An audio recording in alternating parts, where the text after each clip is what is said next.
नमस्कार बंधुरा सकले निश्चयই ভালো আছেন সুস্থ আছেন। আমার আজকের রেসিপি ঠাকুরবাড়ির আরও একটা বিশেষ রেসিপি যেটা হচ্ছে ভেটকি মাছের ঝাল ফেরোজি। এটা আপনারা রুই কিংবা চিংড়ি কিংবা কাতলা দিয়েও করতে পারেন। এটা কিন্তু আমি ভেটকি মাছ দিয়ে করেছি। এই রেসিপিটা ভালো লাগলে অবশ্যই একটা লাইক করবেন, শেয়ার করবেন সকলের সাথে।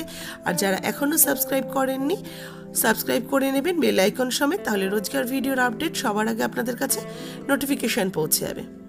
এই রেসিপিটাতে আমি একটু চেঞ্জ করেছি, একদম ঠাকুরবাড়ির বই দেখে পুরোটা হুবহু তুলে দিইনি। কি চেঞ্জ করেছি আমি করতে করতে বলে দেব।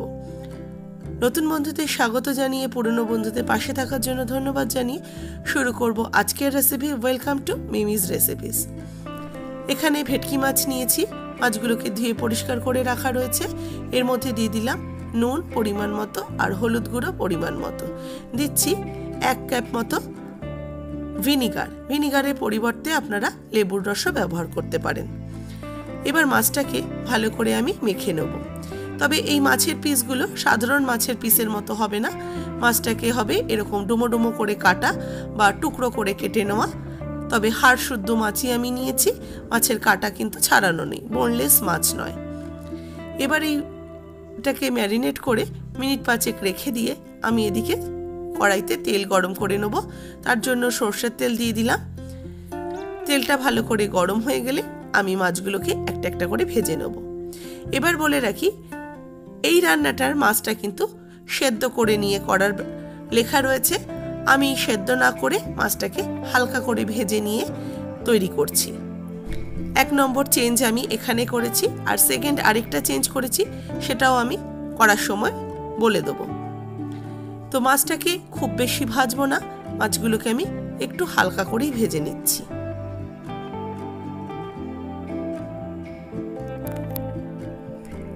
এক পিঠ হয়ে গেছে, মাছগুলোকে তুলে নিচ্ছি। দেখুন খুব বেশি লাল কড়া করে মাছগুলোকে ভাজিনি।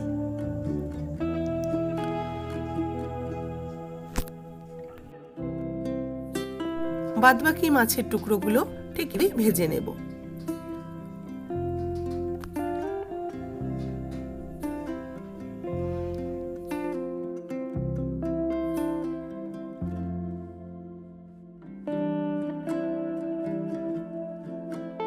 দেখুন মাছগুলোকে একইভাবে আমি ভেজে নিয়েছি। এই মাছগুলোকে উঠিয়ে নিচ্ছি। এবার ওই তেলের মধ্যে ডুমো করে পেঁয়াজ কেটে রেখেছি, তবে খুব বেশি ডুমো না, এটা একটু ছোট ছোট করে যেরকমভাবে পেঁয়াজ কোচানো হয় সেইভাবে পেঁয়াজ কুচিয়ে নিয়ে এটাকে আমি বেরেস্তা তৈরি করব। আমি কিন্তু স্লাইস করে পেঁয়াজগুলো কাটিনি। এবার একটুখানি চিনি দিয়ে দিচ্ছি। পেঁয়াজ ভাজার সময় একটু চিনি দিলে পেঁয়াজ ভাজাটা কিন্তু খুব ক্রিস্পি হয় আর সুন্দর একটা রঙও চলে আসে।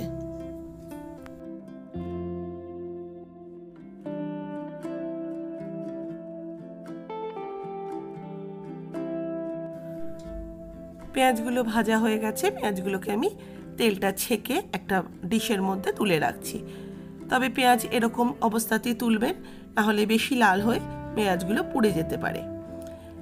ওই তেলের মধ্যে আমি একটু বড় বড় করে কেটে রেখেছি আলুটাকে জাস্ট একটু ভাপিয়ে নিয়েছি। এই আলুগুলোকে একটু ভেজে নেব। আলুগুলো ভাজার জন্য একটু নুন দিয়ে দিলাম। এখানে চেঞ্জ বলতে আমি কিছু চেঞ্জ করিনি, আমি অ্যাড করেছি।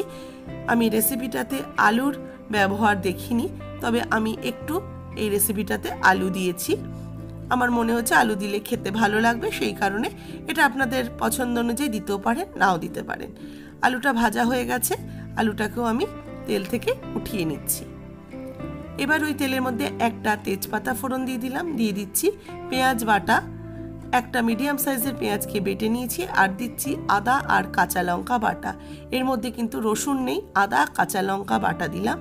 সামান্য একটু নুন দিয়ে দিলাম, আর দেব হলুদ গুঁড়ো 1/2 টিস্পুন। এবার এই সমস্ত মশলাগুলোকে একসাথে পেঁয়াজের সাথে ভালো করে কষাতে থাকবো। রান্নাটা পুরোটাই কিন্তু ঘিয়ে করার ব্যবহার রয়েছে। আমি পুরোটা ঘিয়ে না করে আমি এই মাঝখানে পেঁয়াজটা ভাজা হওয়ার সময় অল্প একটু ঘি এর মধ্যে অ্যাড করে দিলাম। মডার্ন আয়ুর্বেদিক কিন্তু এখন বলে যে আমরা যে রিফাইন্ড অয়েল খাই তার পরিবর্তে কিন্তু ঘি খাওয়া খুবই স্বাস্থ্যকর। অল্প একটু ঘি খেলে কিন্তু খুব একটা সমস্যা হবে না। এবার ভালো করে এটাকে একটু কষিয়ে নেব। এবার এর মধ্যে দেখুন কষানোটা বেশ ভালো মতো হয়ে গেছে। এবার এর মধ্যে আমি ভেজে রাখা আলুর টুকরোগুলো দিয়ে দিচ্ছি। সামান্য একটু জল দিয়ে আলুটাকে মশলার সাথে আবারও একটু মিক্সড করে নিয়ে এটাকে হতে দেব 2 মিনিটের জন্য। আলুটা নাড়াচাড়া করতে করতে সুন্দর করে কষানো হয়ে গেছে এবং আলুটাও বোধহয় সেদ্ধ হয়ে গেছে। এর মধ্যে আমি 2-3টে কাঁচা লঙ্কা দিয়ে দিলাম। গোটা চেরা কাঁচা লঙ্কা দিয়ে আলুটাকে ভালো করে মশলার সাথে কষিয়ে নিচ্ছি। দেখুন আলুটা কিন্তু ভালো মতো সেদ্ধ হয়ে গেছে, যদিও আমার আলুটা একটু জলের মধ্যে ভাপানো ছিল। এবার পর্যাপ্ত পরিমাণে জল দিয়ে দিচ্ছি, কারণ এটা কিন্তু মাছের একটু গামাখা ঝোল হবে। মাছটাকে এবার অ্যাড করে দিয়ে এর মধ্যে ঝোলের মধ্যে মাছটাকে ফুটতে দেবো।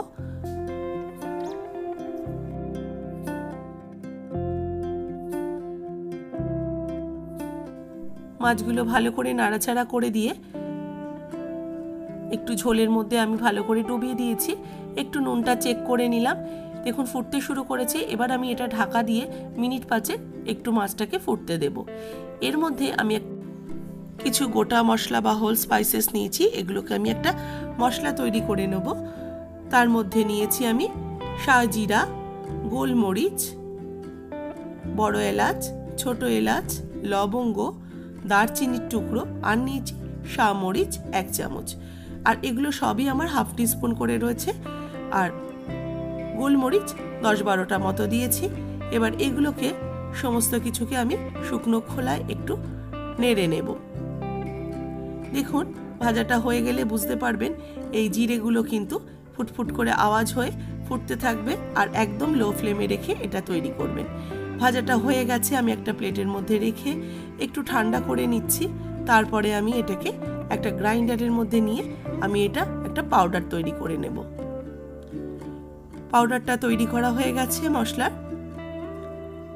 এদিকে আমার মাছেরও কিন্তু বেশ খানিকক্ষণ আমি ভালো করে ফুটিয়ে নিয়ে ঢাকাটা তুলে নিলাম। মাছটা কিন্তু খুব ভালো করে ফুটে গেছে। এবার যে মশলাটা করেছি সেখান থেকে আমি পুরো মশলাটাই কিন্তু এর মধ্যে দিয়ে দিচ্ছি। দিয়ে দিলাম ভাজা পেঁয়াজগুলো। এবার মশলা আর পেঁয়াজটাকে ভালো করে একটুখানি ঝোলের সাথে মিশিয়ে নেব। ভালো করে একটু নাড়াচাড়া করে নিয়ে এর মধ্যে এবার অ্যাড করব হাফ পাতিলেবুর রস। কিছু কিছু উপকরণ এত সুন্দরভাবে দিয়েছে যেগুলো আমরা একসাথে সেই জিনিসগুলো কিন্তু সচরাচর দিয়ে থাকি না, কিন্তু দিয়ে দেখছি খুব সুন্দর একটা অ্যারোমা এই রান্নাগুলোর মধ্যে অ্যাড হচ্ছে। যেমন লেবুর রস দিলাম, লেবুর রসটা একটু নাড়াচাড়া করে নিয়ে দেব ঘি। 1 চামচ ঘি এর মধ্যে অ্যাড করে দিচ্ছি। 1 চামচেরও কম আমি ঘি দিলাম।